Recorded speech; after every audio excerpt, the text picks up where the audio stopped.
Welcome back to the PT Graduate Podcast. My guest today is Mish Wright. Welcome, Mish.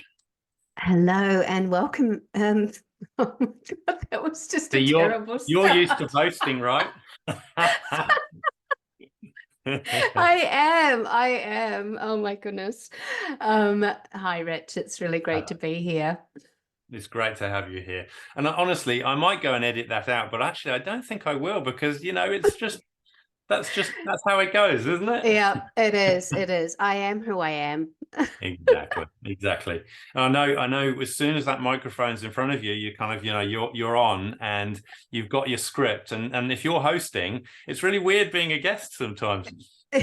Yeah, it is. But anyway, it's great to be here. I listen to your podcast. I enjoy the conversations that you have with people. You're a bit of a natural. Oh, thank you. That's very kind of you. Well, I've got a long list of intros here for you. You're a writer, you're an educator, a speaker, a consultant, a multi award-winning educator, both AusActive 2021 and New Zealand Exercise Industry 2023. You have accolades coming out of your ears. So I'm looking forward to picking your brains and just hearing a bit more about what you do. Obviously, you work in the women's health space, and I know it's a massive passion of yours. In fact, I just watched a video where you talked about your first tattoo. So maybe that could be a good place to start. Oh, right. My first tattoo at 54 years old. Yeah, that's a funny story, actually. So I was asked to present at Fuel in Auckland in February this year. And when you are a presenter, you can develop a menu, so to speak. So, I put a lot of effort into my presentations. If you've been to any of my presentations, they come with notes and spend a lot of time. And so you can kind of put it together and give it to conference organizers and say, which one do you want? And then you kind of modify it and make it specific to them. And they looked at it and said, no, we don't want any of those. We want you to talk about female archetypes in business, and particularly, of course, fitness. So I was like, yeah, sure. That was in like November. And then in January, I'm like, what the hell? I have got no idea. And so then I went on a massive deep dive about what is an archetype. And of course, I knew about Jung. Well, I kind of knew the name and knew it was related, but, I am a teacher. That was my first career, and it is the through line to everything that I do. And in order to be a good teacher, you always have to be an avid learner. So I learned about Carl Jung, but actually I realized that archetypes went further back than that, to pre-Christian times, and that's what got me started on the triple goddess, which is my tattoo. So the triple goddess, for those people who are listening to us go, is a circle with two moon shapes on each side, and they represent the maiden, the mother, and the crone. Now think about that for a moment. Yeah, who wants to be a maiden? Even a mother, it's not really inclusive. No. And also crone, hello. No, that's the worst. That's the worst. That's right. And words matter. Words really matter. So it got me started on this whole, and when I do a project like this, it means that I am doing some research, then I get on my bike and go for a bike ride, or I go for a big long walk and I think, and then I do some writing, and then I do a bit more thinking. And it came to me that I needed to change the name, update the names. So I changed it into, and I gave examples for each, but changed it into the muse, the mentor, and the matriarch. I like it. I like it. Yeah, so that kind of was the structure of my presentation. And then this is the funny part that I haven't actually told a lot of people, is I was at the hairdressers doing my presentation. So I've got my idea, I've got the flow, and now I just need to make the presentation. So I'm Mm. looking on Canva for images of the triple goddess, Yeah. and I basically see a version of my tattoo. Uh, So I go home to my husband and say, I found my tattoo. And it's kind of, I don't know, I find it quite hilarious actually that I found my first tattoo on Canva, because I'm always on Canva. Now, just to be clear, I took the idea that I saw in Canva and I added to it some koru, which for those people who don't know what that is, it's the symbol of the spiral that you see in Māori art, and it mm, comes from nature, and it means the education, the spiral of education, that as we grow, we learn more. And I've always loved that. So, mm. you know, I added the koru, but yeah, funny Oh, story. So I delivered my presentation. I yeah. wore a suit. I wore my suit jacket the whole day. My presentation was in the afternoon. I was a little hot. And then I got up and I gave my presentation. Then at the end, I said, you know, and I told the story how they rejected all of my presentations, and that I was so inspired by the triple goddess and what it means and what it can mean, that I got my first tattoo, and I took my jacket off and shared it. And of course, the audience couldn't believe it, that that I got a tattoo for a conference. Yeah, yeah, that's pretty out there. Don't do Um, things by half, Rich. no, you do not, clearly. And I think, you know, that comes across in your work. It comes across in the way you present yourself. You know, your passion, like I said at the beginning, is something that's very, very, you know, dear to your heart, and something that you've really spent a lot of time and effort on, both learning but educating others, and wanting to pass on your wisdom. Your Absolutely. Obviously you had a career in teaching, but am I right in saying you worked at Kerr's as development manager? Was that sort of early industry work? No, No. no. I so Rich, I grew up in the Waikato in New Zealand. Yeah, I see that. Oh, yeah. Yeah. And so sport and exercise was a big part. I had two brothers who played football, rugby, you know, Mm, and I don't need to explain to you that the culture of New Zealand is very sporty, and mm. that was not me. Like, I was the last person to be chosen, you know, at Yeah, school. yeah. I My family used to make fun of me that I was always winning races at the last. At last, I was always battling with Alison McWilliam. Sorry, Alison McWilliam, if you're listening to this, but she she knows that her and I were. So I was not sporty at all, but it Yeah, was yeah. a kind of difficult situation in my life. So just, I am a Kiwi, but I left New Zealand a number of years ago. I taught Mm, English in Japan, and then I moved to London, where I lived for 4.5 years. okay. Um, and I had my daughter there. Mm, And then I came to, we'd gone back to New Zealand, and it just wasn't the right feel. And I had a friend in Melbourne. So we thought, do you know what? We'll move to Melbourne. I didn't want my daughter to go to school in England. I didn't want okay. her to be part of the British education system. I wanted her to have a different Fair, education system. fair enough. So we moved to Melbourne, and within 1 year, we bought a house, which was a bit of a wreck, and we'd renovated it.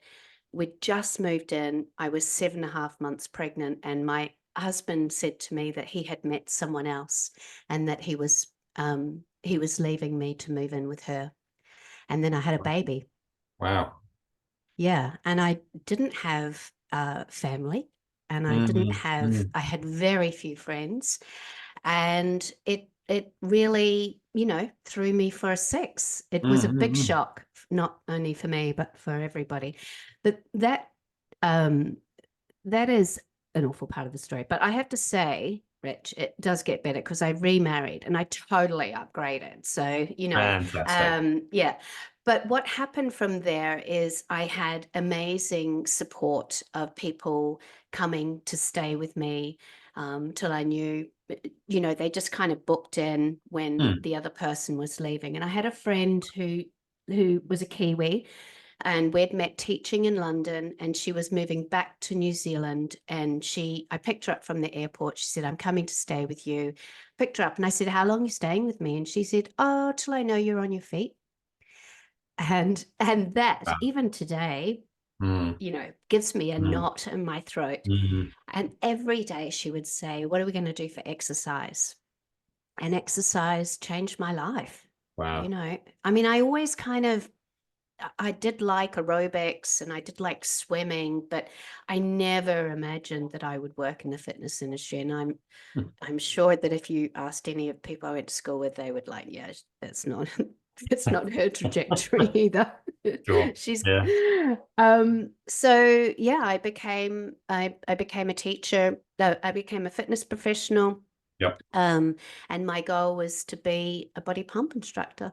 That was Okay. my goal. Mm. So, but um, what happened from there? So I took a year to study. I had two young kids. Uh, One was at school, and one was a toddler by that stage. And I took a year and I studied part-time. And the rest of that year, I dedicated to myself. Like, I'm going to hit the gym. I'm going to look like a fitness professional. My Mm. idea of what a fitness professional Mm. looked like. And what happened during that year as well was something that was enormously embarrassing. I had started to leak wee when I Okay. worked out. It Yes. never happened. I never had any issues Mm. postnatal, probably Mm. because I didn't exercise Mm. after having children. And I literally had no idea what was happening to me. Okay. And so, and the thing was, it just got worse. It Mm. got so bad that I'm going to be really blunt with Go the for it. details. Like, you can wear a panty liner, which is a little catch-all, and then you can wear a full-blown pad. Mm. So Mm. I was up to the full-blown pads, and when you're on the stage teaching whatever, everyone's eyes are at your crutch level. And so you Mm. start to get really anxious about, oh my Mm. God. And it was just like, this is crazy. So I went to the doctor, and I was sure, I was about 35 at the time. So this is 20 years ago. And I was sure she would say to me, "Oh my God, like, you're the only person in the whole world." Mm. Mm. Um, and so she sent me off to Royal Women's, and I had a meeting with a pelvic health physiotherapist. Now, this is a very Yep. awkward meeting. You meet someone, and then within a few minutes, they've got their fingers up your vagina. So Right. it's a little awkward. Mm. And Mm. and so I was like chatting with her. "Oh, I'm a personal trainer," because by that stage I'd still teaching body pump, but I was Yep. personal training, and I mainly had attracted other mums to me. Yep. I'm training mums, I'm loving life, blah, blah, Mm. blah. Mm. Mm. And she was really pissed off with me. And she said to me, "You have to stop exercising the way you are exercising, because you're on the verge of prolapse. And if you have a prolapse, you're going to have surgery." And I know, just Yeah. listeners out there, Wow. he was just trying to scare me, I think. But it was, all of that is wrong. All of that Mm. is wrong. Mm. But my first thought was, I mean, she had no idea about my history, that I was using exercise mainly for my mental health and Mm. surviving. Mm. Um, and and so and also I was still a single parent. There was no way I could go and have surgery just like that. Who's going to look after my Yeah. kids? All of it. And also, I have to say, my son, my second born, he is enormous. Like, he's 6'4". I mean, he's 6'4" now. He wasn't six foot Mm. four when he Mm. was born, but he was a big lad, like Yeah. massive, off the Richter scale. So, and he was a bit, because he was so big, he had, how when you're really big, you're muscle bound, but when you're a baby and you're really fat, you're also kind of bound by your body. So he wasn't that mobile. Yeah, And yeah, I yeah. carried him a lot, right? So I was lifting Hard. heavy weights, Mm, you mm, know, mm, and so it was just, I was like, oh my God. And also this is my career now.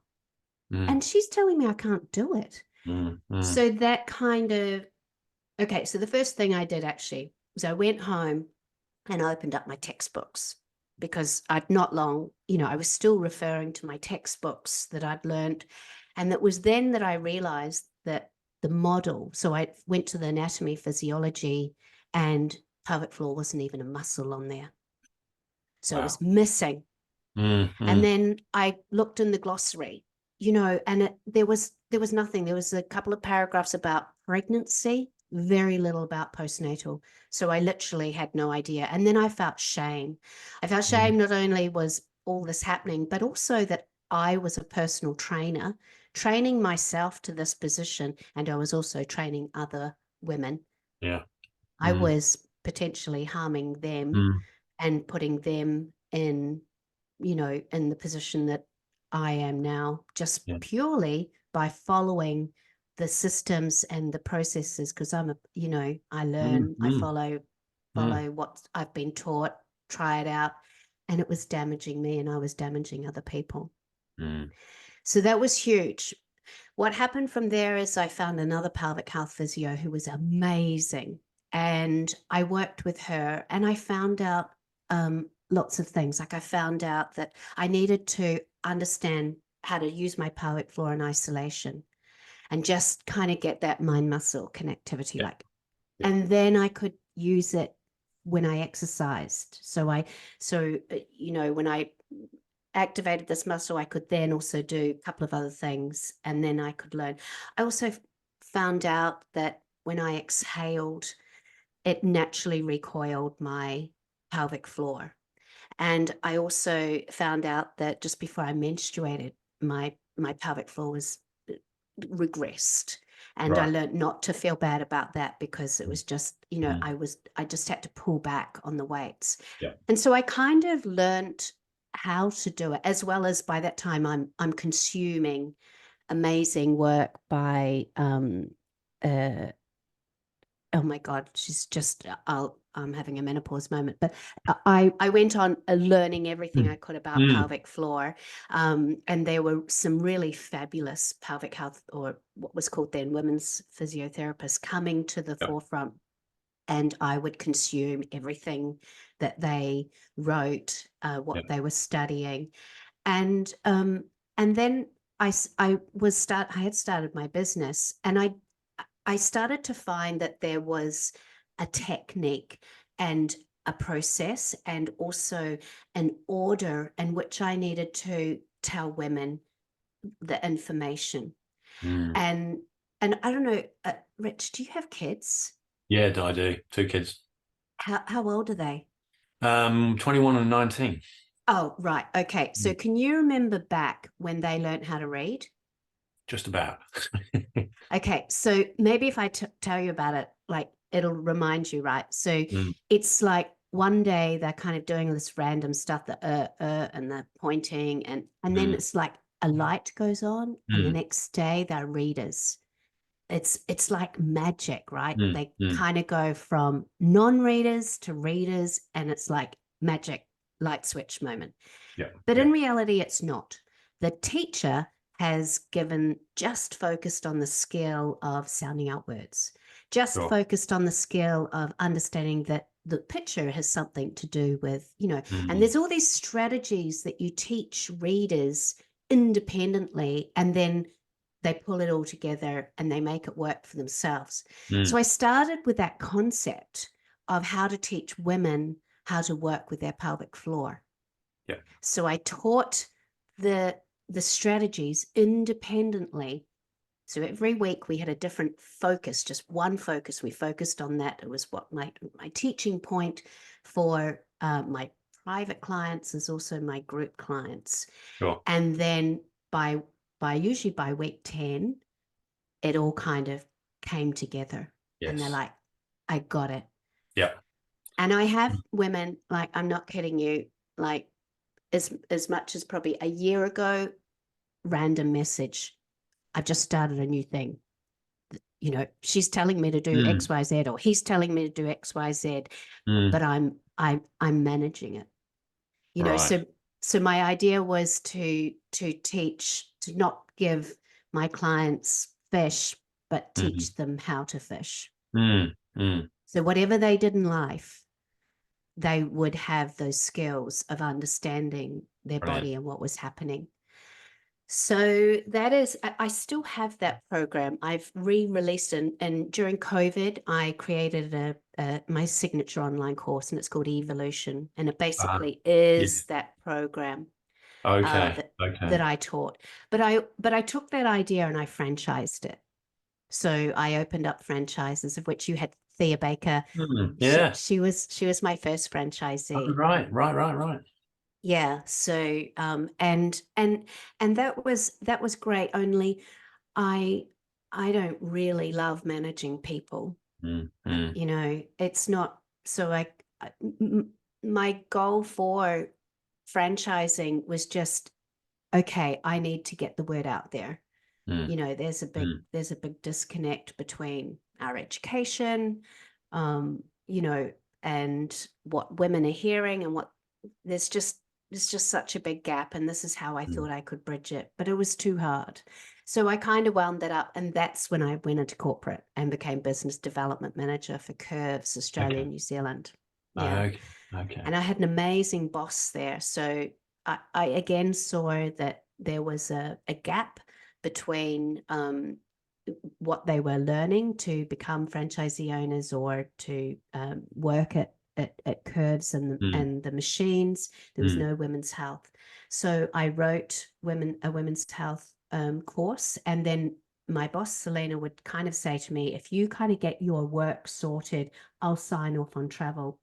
So then I basically traveled around Australia and New Zealand teaching the franchisee owners and workers how to use the tweaks, understanding about women's health, understanding about pelvic floor, and then how just a few tweaks with queuing and delivering, and that their clients were less at risk and more, you know, it was more inclusive for diversity. And Herbs has got an older demographic, so it was pretty important that we don't omit pelvic floor from the training options.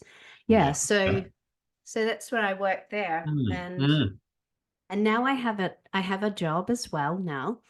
I am head of education at Women's Fitness Education. Yes. Am I taking all your questions from you? No, it's best if I say less. So women's fitness education is a very, very exciting thing for me. So it is, we have got no control over what gets rolled out in certificate 3 and 4 in fitness. And just to back that up, about 4 or 5 years ago, I got on the committee to review certificate 3 and 4 in fitness. So I thought, perfect place for Mish, because she's pretty good at standing on her soapbox and banging a pot with a lid about this.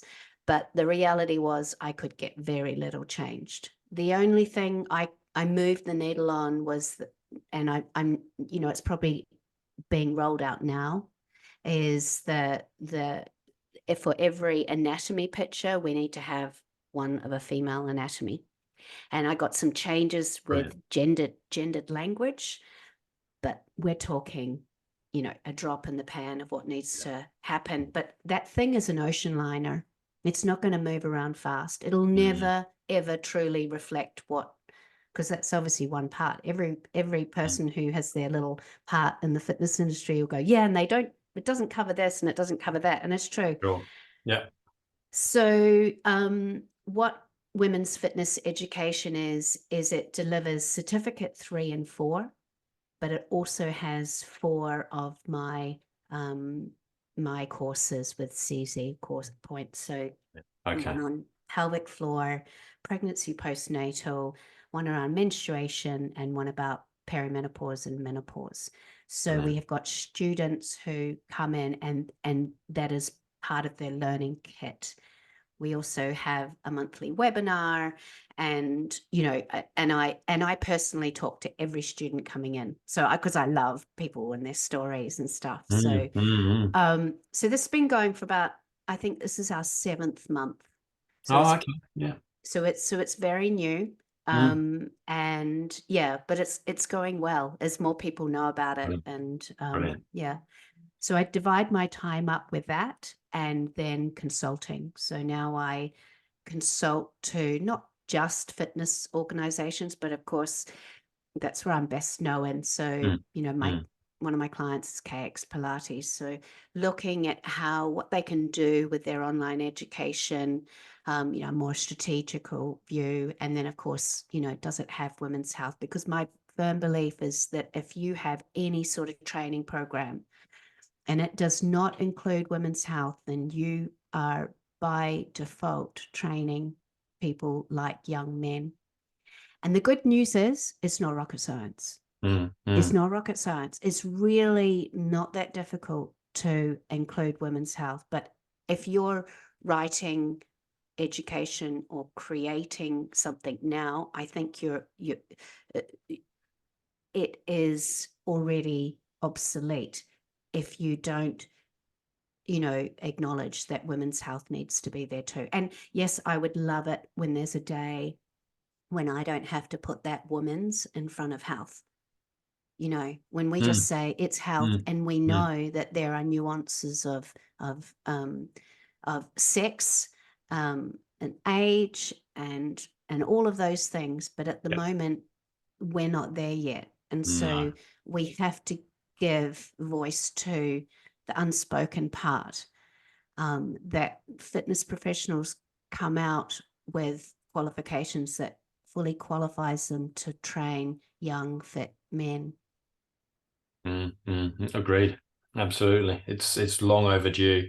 I think the work you're doing is phenomenal. I caught up with Jono recently, actually, and he hinted at the work that you were doing with him, but we didn't sort of explore that at all. But yeah, it's long overdue, and I think the difference that's going to make over time will be fantastic. And at least you've got a decent audience there, and there's a large number of people coming through that company now with their extra training needs, and they're going to find you, and I think the awareness is there because the services weren't there before, right? So, and if now the services are there, people are looking for education. I need to do that as well. It's a no-brainer. Yeah, and I think also our clients, the public, are getting wiser too. Because it's always been this way. Like it doesn't, like, I remember it distinctly. Like, oh, it doesn't feel right for me right now. There must be something wrong with me. Like there was something wrong with me that I was, the exercise caused me to leak. I was doing something wrong. And it was realizing actually it's not me. It's, the system is broken. The training is broken. Yeah. So Jono and Travis have Fitness Education Online, which also delivers certificate 3 and 4 in fitness, and then they have their courses for fitness professionals who are qualified. So yes, so we partner together, but I'm the head of education for women's fitness education. Yeah. Fantastic. Congrats. That's really good. Really, really good. It's very exciting. It is. It is. Now, you've told me about Evolution, which is your online course, and you help others with their own education or delivering of information, like you said. Do you run your own courses as well that are sort of independent of those things? Have I got that right? I have all my courses with CC points are with Fitness Education Online, because they're really good at what they do. I had courses with, so to compare it, I had courses with Central Queensland University, which was great for my professional standing to say that I write for a university.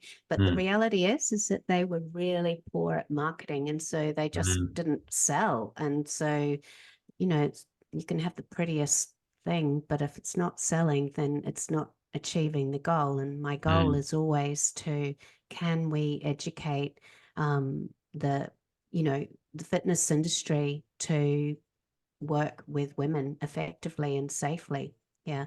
So evolution is for it's captures what I used to do training clients.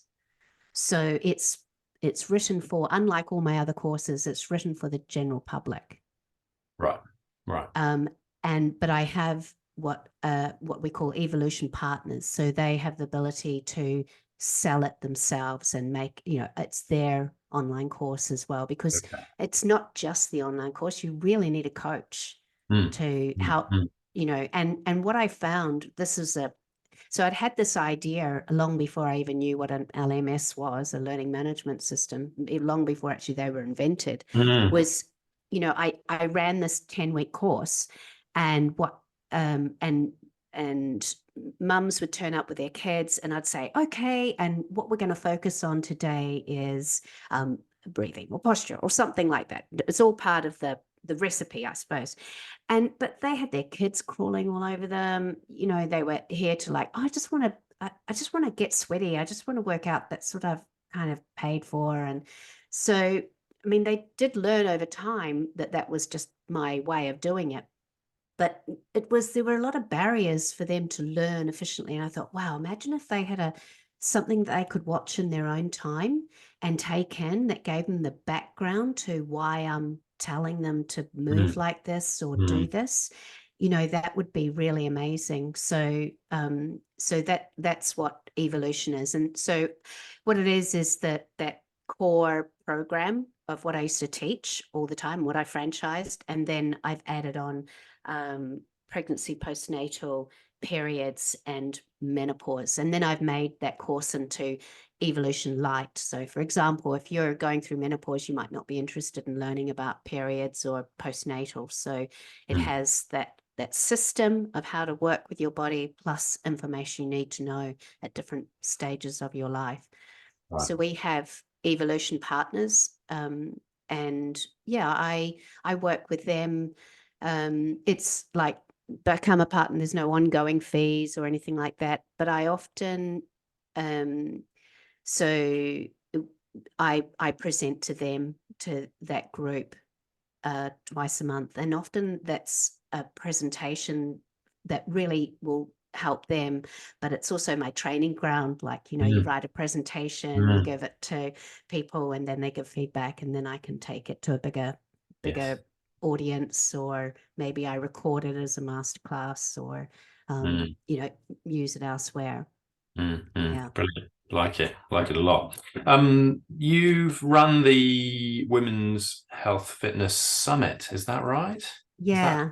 Is that going? Yeah, tell me more. Okay, so my other kind of thing that really gave me the shits was the fact that, you know, you've been to Philex. Not Oh. Philex. I haven't actually. I mean, I've heard reports. I haven't actually attended.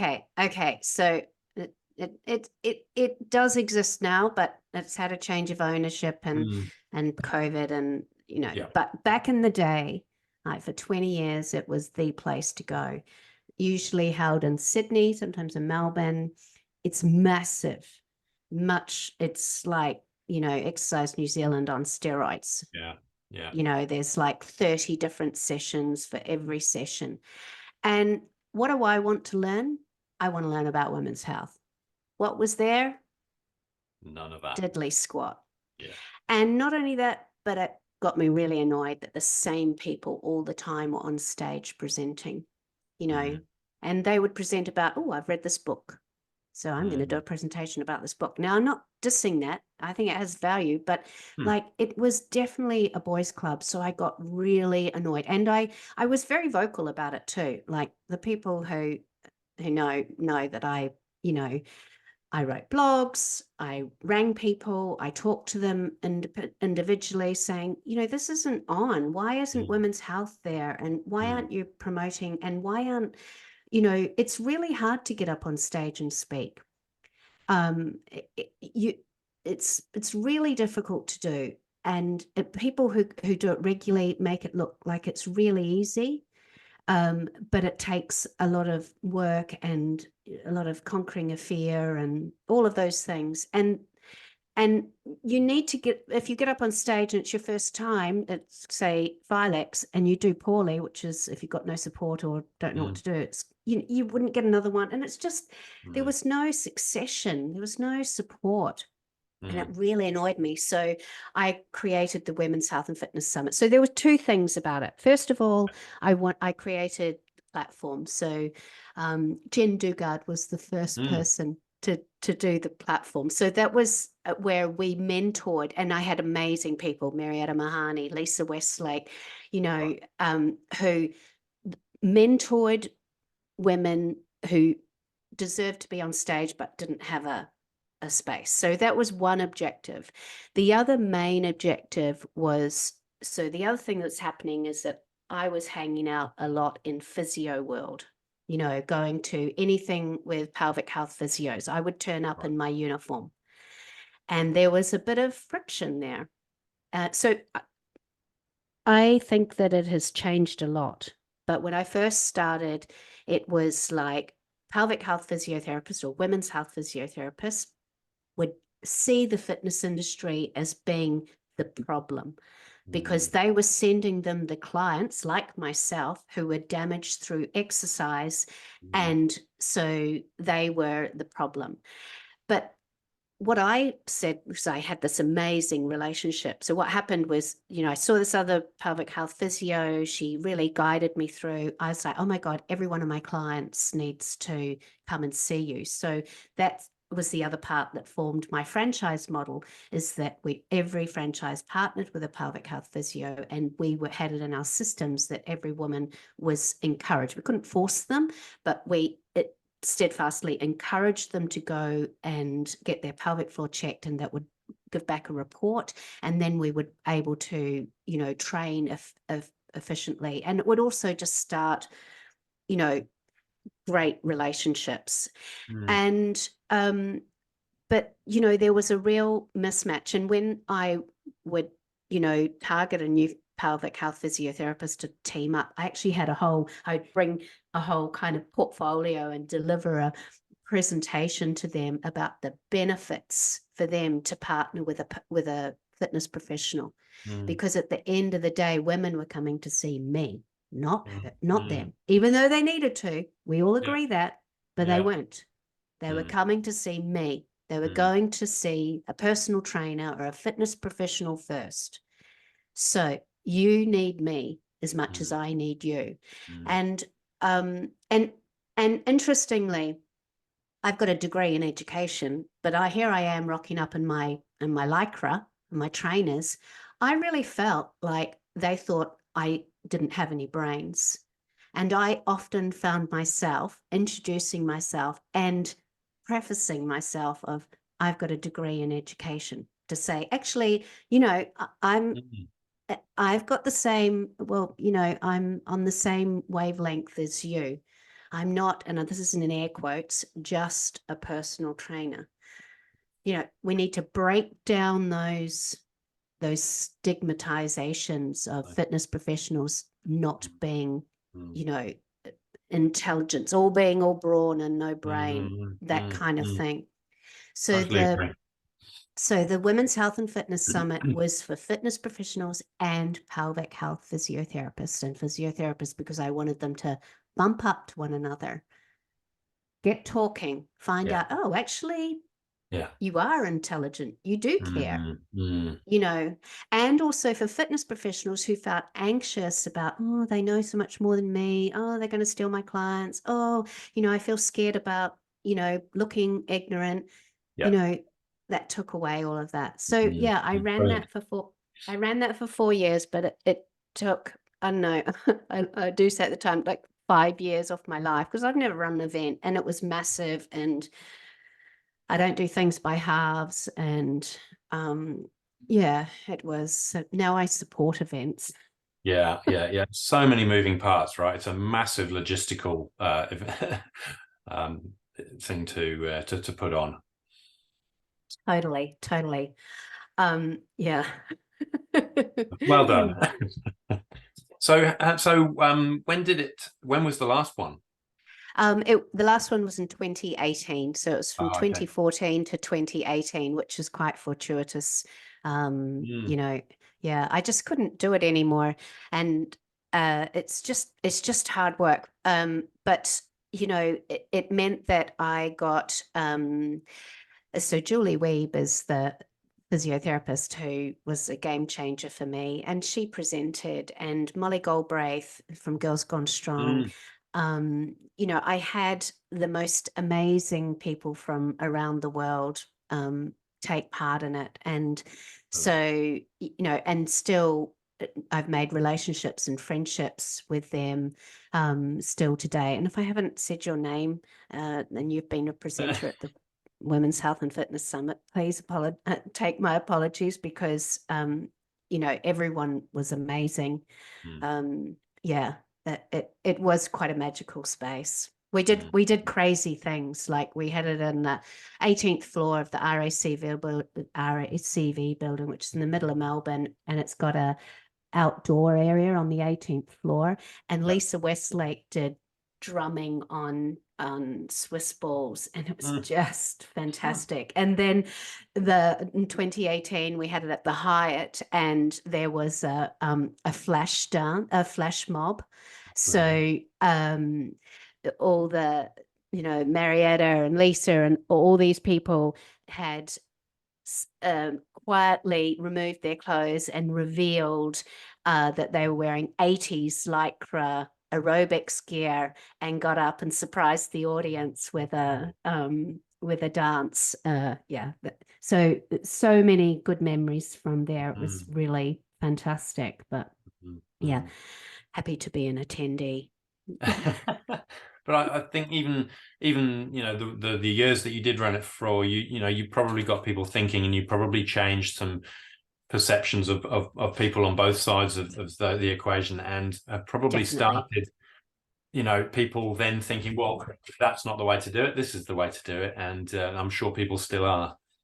Yeah. Well, I think if we kind of circle back to the beginning, to that first conversation I had with the pelvic health physio, and she said, don't run, don't lift heavy weights, you're going to have to stop exercising.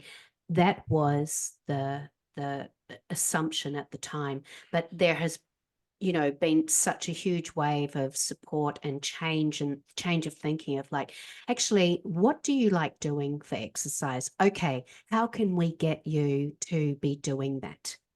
Because exercise, incontinence or prolapse, does not kill women. Inactivity does. And if they exercise and they're leaking, or if they exercise and their prolapse feels much worse, then they're probably not going to come back because of shame. They might be too embarrassed to tell the fitness professional. It's just all too hard. So, you know, we see the statistics of women dropping off postnatally of exercise. Yes, they're busy, but I can assure you that that's not the only problem that they have. And so being open for a fitness professional, you don't have to know the answers. In fact, you won't know the answers. You're not skilled to know the answers, but you can ask the questions. And then the fear is, oh, well, what do I do with the answers? I'm too scared to ask the questions. Well, that's when, you know, you have a relationship with a pelvic health physio. I actually have a resource that I will share with you, Rich, that you can share, and it's how to create a relationship with a pelvic health physio. So it kind of steps you through step by step, if all of this is new to listeners, but everyone should have one in their back pocket. Great idea. Thank you. So is that something we can put a link to in the show notes? Yeah, sure. Fabulous. That's very kind. Thank you. Is there a question I haven't asked, Mish, that I should have? Oh, I feel like you have covered it all off. Right. Okay. Yeah. Good. Fantastic. Well, before I ask that question, I often like to pick people's brains on top tips, but I think you've scattered those throughout our conversation. But are there any other gems that have worked for you over the years? Because one of the purposes of the podcast is to help people stay in the industry and be successful, as opposed to one of the high percentage of people that start and then decide to pull out. So, it's about sustainability. I do. And it came, and I was just recently at the Fuel conference in Sydney last week, and this was an analogy that was given there, and I think it's a really really great one. Is when you run a baton race. See here, I don't even have the language for sport. Relay race. Relay race. And you have a baton. You're kind of looking at the person ahead of you, and then you're reaching back and you're handing on to the person behind you.